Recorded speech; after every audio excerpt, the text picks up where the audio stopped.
Hi, my name is Emmeline Matos, and I am staying at Beth Israel Hospital where I've been at for a week. I came in with stomach problems, bleeding, and after 3 days that I was here in this hospital, without even informing a GI doctor that, I've been having problems. They told me that I was okay and I was ready to go home. Um, I refused that. I said, I'm not ready to go home. I'm still in pain, and I need to know where this pain is coming from. From there, I appealed the discharge decision with my health insurance company, and uh, they had someone from GI come in to see me. That's the gastroenterologist, I believe, if I'm not mistaken. And the GI definitely disagreed with the doctors and told them that I do need to see GI, and I need to have a colonoscopy and an endoscopy, two separate procedures, because I was having severe pain, and they need to know where the pain is coming from. So I had the procedures done, and yeah, it just revealed what I already knew from my last procedure that was done. Uh, the colonoscopy, whatever it revealed before, it revealed the same thing yet again. However, I still had pain, and I didn't know, I don't know where it's coming from, and the doctor still couldn't tell me where it was coming from. They took 4 pieces of something that they found inside me. They said they wanted to do a biopsy. I guess maybe just to rule out, cancer or anything like that of that nature. While being in the hospital, I seem to have developed something that I just don't understand. I don't know what it is. Um, I I can walk maybe 2, 3 feet, maybe 4 or 5 feet, maybe 8 feet sometimes. And in those times, uh, I'll get dizzy spells, nausea, and disorientated, and also blurred vision, so I can't see, everything around me. It just gets really blurry. I have been telling the doctors this. I repeatedly told the doctors that I'm getting these attacks. They seem to not know what these attacks are, nor do they want to help me find out what they are, which I probably don't blame them about that, because I didn't come in here with that complaint, so I can understand them not, wanting to help me with it. But the fact still remains that in order for me to be discharged, that I want to feel like I'm stable and I'm healthy, and not being able, to walk properly, and not being able to walk for a long time without catching these attacks where my vision is blurred and things of that nature. To me, that's not steady. It's not stable. I would feel more stable if I was in a wheelchair, because at least if I catch an attack and my vision gets blurred, I'm not going to fall and hit my face on the floor. I'm going to be seated. So to me, I feel that that's a lot more safer. I already, walk with the cane, so I already have difficulty walking. My balance isn't that well, so I have difficulty in that department. Um, Needless to say, after the procedure was done, and I came up to my room, one of the interns who initially wanted to discharge me after the 3rd day and said that I was fine and didn't care about speaking with the GI doctor, she told me that oh, you're okay, and or chipper and happy and like, you're fine to go home. You don't need to be here anymore, so we're going to discharge you. You had your procedures done, and we're discharging you. And I informed her that my GI doctor told me right after the procedures were done that he would have the results for the biopsies the following day. So in my mind, I'm thinking I'm already, I'm going to be here for, at least another day or so before I get the results of the biopsy. So I was a little upset, and well, I was still in a lot of pain, but I managed to sneak out of my room and go down one flight, because that's where the GI performed the procedures. They were already closed by then. It's like maybe I was the last patient there, and so they weren't there. So I couldn't get their help, anyone to verify that the doctor did say he was going to give me, the diagnosis, the results of the biopsy, rather. I started feeling dizzy and nauseous. I guess I was having another one of those attacks. And I could make out a figure in the distance. I didn't know who it was, but I saw someone standing there. And I just started saying, help, excuse me, help, help. And it was a physical therapist. I didn't know who she was. She told me she's a physical therapist. She looked at me. She said, what are you doing here? Who are you with? And I'm like, well, I'm by myself, and I'm just looking for my GI doctor because they're trying to discharge me, and I just had a procedure done, and he told me that he was going to give me the results of the biopsy the next day. So I'm just trying to reach out to someone, maybe even the nurse that was there, because, she was a witness to that. Excuse me, I'm starting to get a little dizzy right now, so I'm standing, and so I'm just going to try to lean up against the wall just to keep me a little sturdy.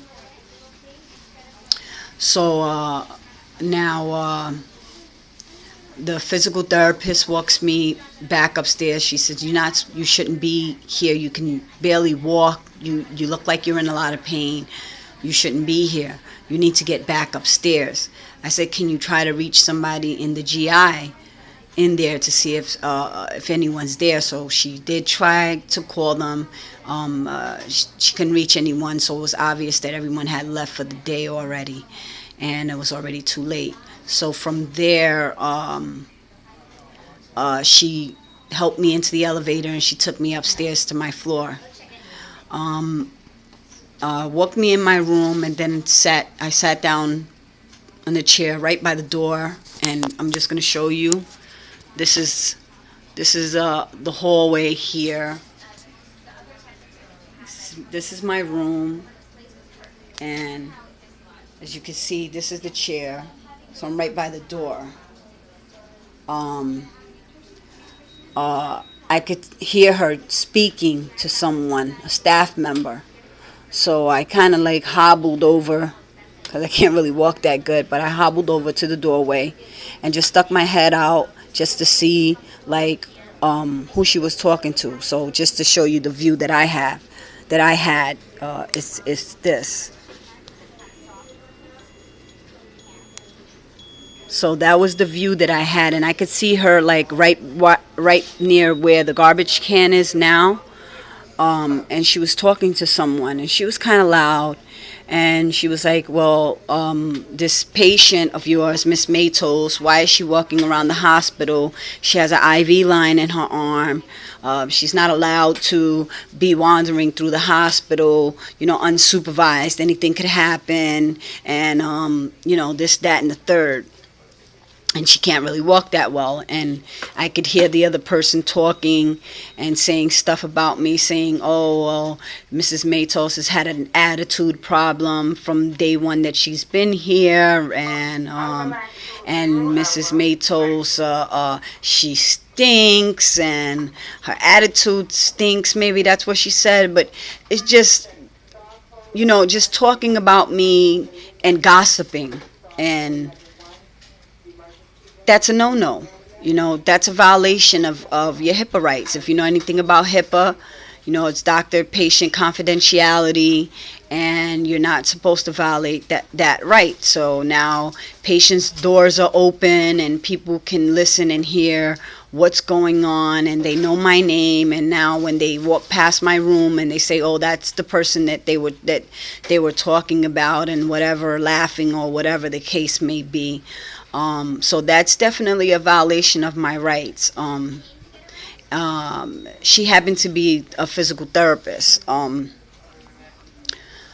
So when she walked past my room again, I stopped her. I said, "Excuse me, but I don't appreciate you talking about me like that. That's a violation of my HIPAA rights, and I'm going to file a complaint with OSHA and HIPAA, because I know that you just violated my rights. You're not supposed to talk about a patient, their name, in front of other patients or in front of other people. If you had to say anything about me to a staff member, that should have been done in private and not out loud." So she kind of just shrugged her shoulders and shook her head and waved her hand and said whatever and kept walking.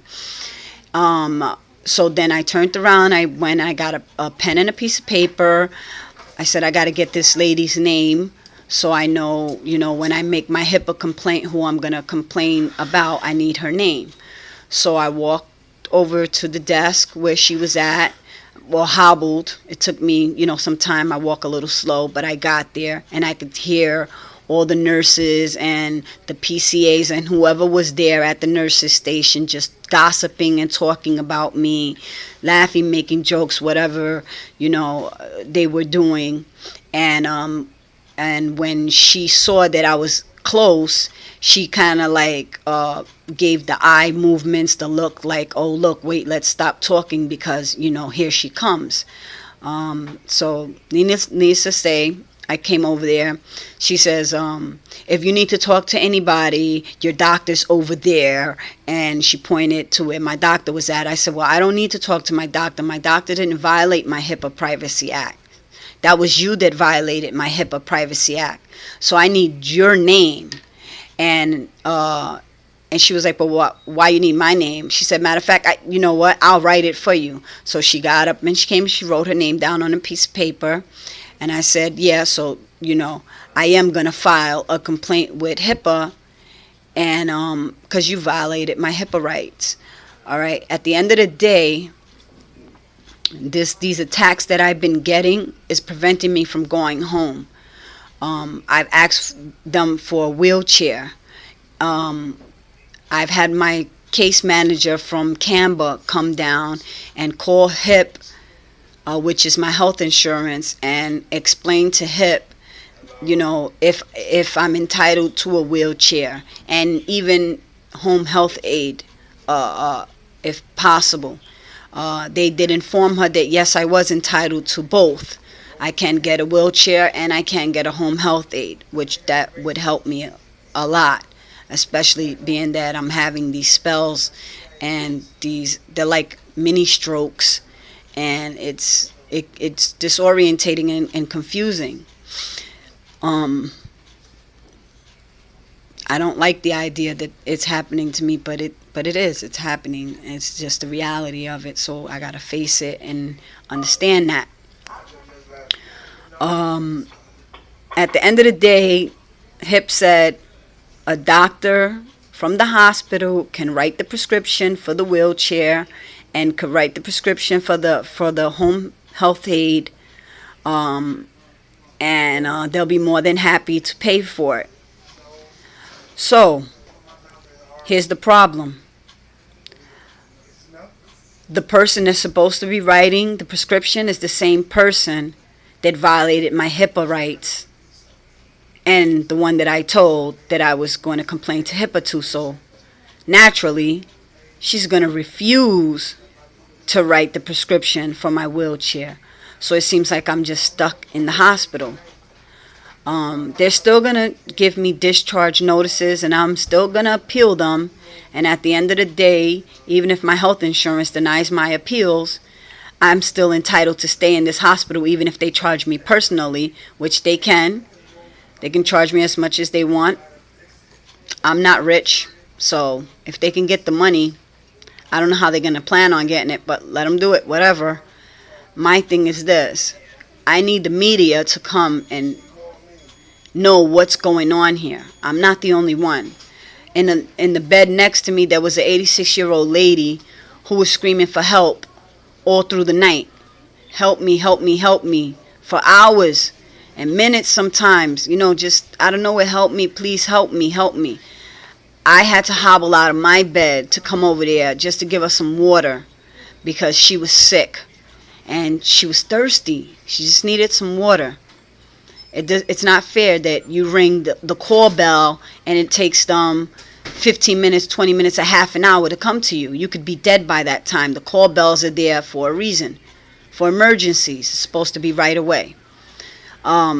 So I was a little upset about not being able to get much sleep because I keep hearing help me, help me, help me. And of course I'm going to keep getting up and try to help her, but at the same time I have to worry about myself too.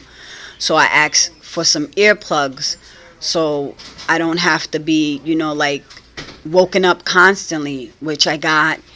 And it just so happened that night I shouldn't have put my earplugs in because she was crying for over a half an hour, which I could hear her even with the earplugs. I could still hear her, but faintly. I know that she was yelling for help for a long time. Next thing you know, the room is filled with a whole bunch of doctors and everything, and something's going wrong. It seems like the lady's about to die or something. So they keep calling her name and calling her name and calling her name, trying to get a response from her. They're not getting it from her. Finally, she responds. Thank God. I was praying for her. I was worried, and she finally responds. I spoke to her family member when they came the next day and told them, listen, she's not getting the care you think she's getting over here. They're neglecting her, and she's asking for help constantly, and the only person that's helping her is me. Ask her. And she asked her, and I'm like, who helps you?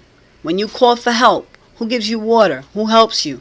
And she pointed to me and she said, you do. And that's not fair. I'm not a staff member. I'm a patient here just like she was.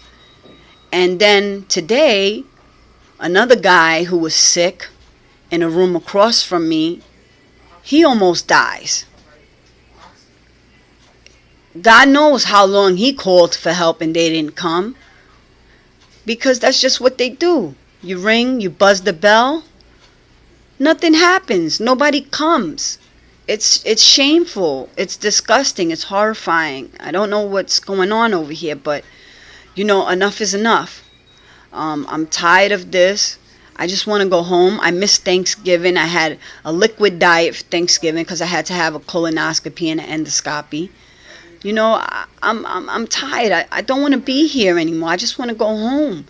But I want to be safe, I don't want to have to worry about me walking out of the hospital and having one of these, TIA attacks and getting hit by a car or a bus or cracking my head open on a sidewalk. I need something as simple as just a wheelchair.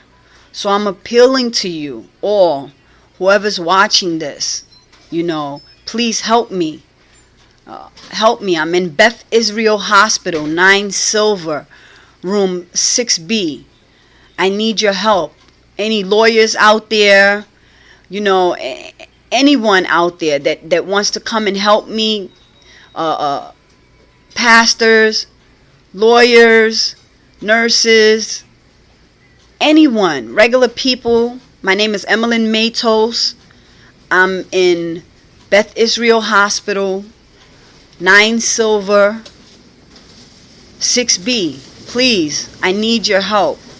I need someone to come and help me. I need the media to come and cover this story. People need to know what's going on in this hospital, in Beth Israel Hospital. They need to know what's happening.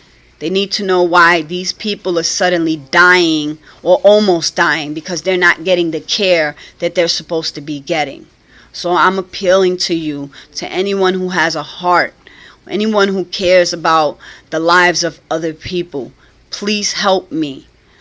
I just want to go home. That's all I want to do. Please help.